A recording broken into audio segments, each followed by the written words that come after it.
山河感受，懸浮仙境，講嘅係湖南張家界。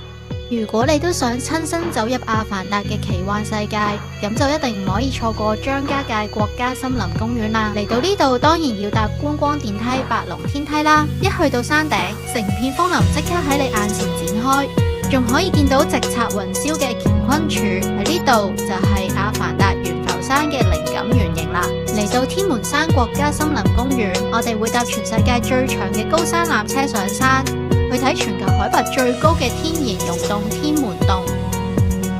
如果你夠大膽嘅話，仲可以挑戰埋玻璃棧道添㗎。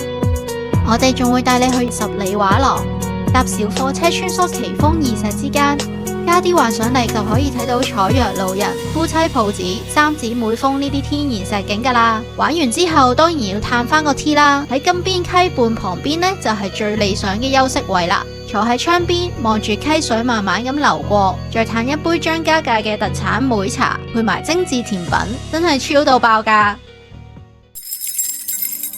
跟住我哋就會去有世界最高吊腳樓之稱嘅72期樓，仲有沉浸式嘅土家風情表演，包括掌燈儀式、篝火擺手舞，精彩節目真係一個接一個㗎。日頭感受完古樸韻味，夜晚一亮燈呢，呢度成個地方就會即刻發生成為現實版嘅千與千尋，保證你打卡打到手軟啊！仲會帶你暢遊4A 級土家風情園，嚟到鳳凰古城，日頭就可以慢慢行下古城，欣賞下充滿民族特色嘅建築。所謂紅牆黛瓦配古韻，真係隨手影都係明信片嚟㗎。而一到夜晚呢，你就一定要試下夜遊沱江啦。坐住遊船欣賞兩岸嘅萬家燈火，氣氛真係超浪漫㗎。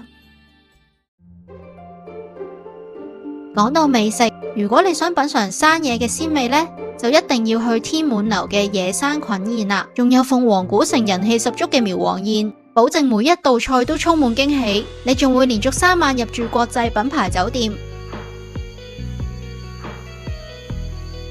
如果你都想咁樣玩盡湖南張家界，就快啲嚟美麗華旅遊報名啦！